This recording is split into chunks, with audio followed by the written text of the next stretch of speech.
Rem, to challenge you and your point about timing. If America is obliviously unaware that it's in relative decline, and that is a sign, by the way, of decline. It's the Woody Allen thing, that if you're really in decline when you don't notice it. And you can certainly argue that when Rem and I went to Washington, we were told people agreed with us they were in relative decline, but we were told not to use those words. We can't even discuss it. And that struck me from our meetings as probably the most interesting thing to come out of our meetings. You're right, John, but don't say that. Europe, as you're saying, it's so obviously at an existential moment for all the reasons that you've said that it has to some extent deal with that. I mean, the problem is so obviously on the front page of every newspaper. But how do we go from that to something where if you have to have some form of fiscal union to go with monetary union or it doesn't work of some kind? How do you go from that reality, that tough moment, and don't limp through, and then begin to talk about the broader thing? Is interest the way out of this, Rem, to talk in terms of interests? Well, first of all, I'd say that the relationship between Europe and the United States, and we already are seeing it today with respect to that comment made by Secretary Geithner, things are likely to get worse before they get better.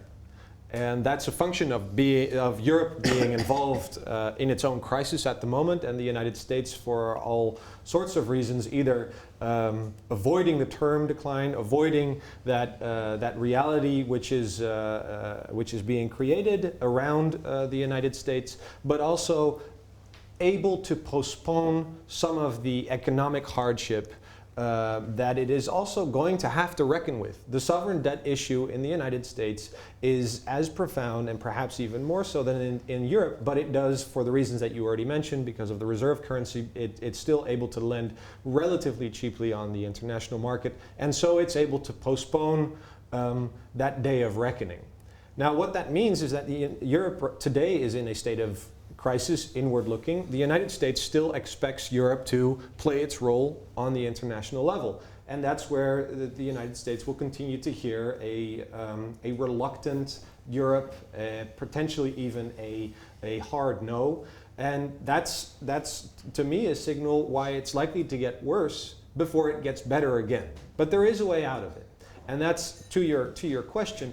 And that requires that Europeans and the United States start to think about the transatlantic relationship in different terms. There used to be this default option, well, there's a transatlantic relationship, it's all based on shared values, and that's why we work together. The world isn't like that anymore. Europe, whether it's more or less integrated, still is a pole in this multipolar world. It has interests that it shares with the United States, it has interests that it doesn't share with the United States.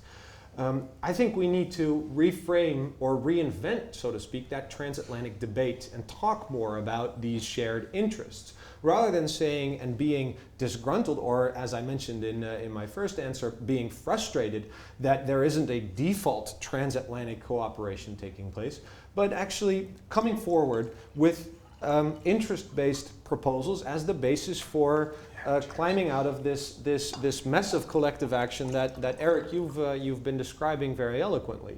To me, it'll take time. It doesn't happen overnight, but trying to move beyond the default that yes, Europeans and Americans think similarly, or wear each other's clothes, go to the same movies, watch the same HBO series, visit their countries as tourists. Beyond that, what do Europe and the United States offer each other when it comes to managing international stability?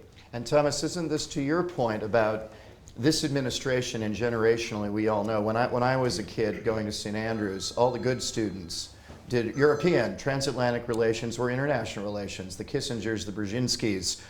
If you had brains, you did transatlantic stuff. When I was teaching at Johns Hopkins as an adjunct, all the smart kids were doing China, learning Farsi, doing political economy. And when I mentioned doing Europe and all the reasons to it, they politely look at me and pat me on the hand and say, you're a lovely dinosaur, but you're a dinosaur. You're still a triceratops. And that happened in the blink of an eye, historically. That happened in 10 years. And as you say, you have a generation of people, and the Obama people epitomize it. Europe loves this guy. He cares less about Europe than any other leader. Look at his background. Look at his biography. Look at the people around him. It's not that they don't think it matters. It's not that they're not multilateral. It's not that they don't like working with them.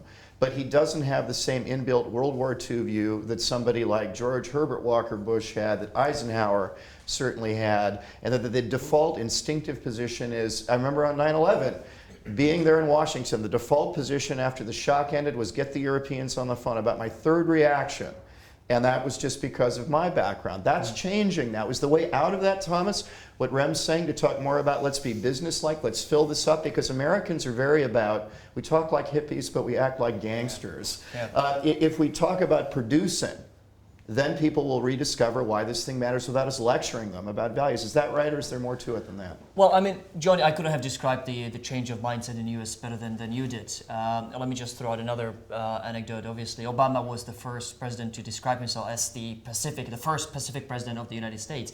If that didn't drive the message home to us, the Europeans, I don't know what else should.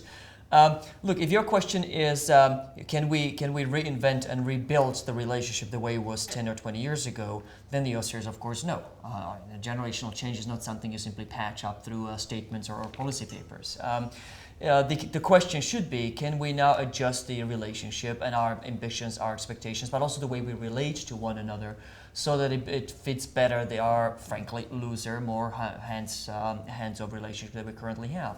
And there the answer is yes, there's a lot of things we can and should do to adjust for our somewhat cooler relationship.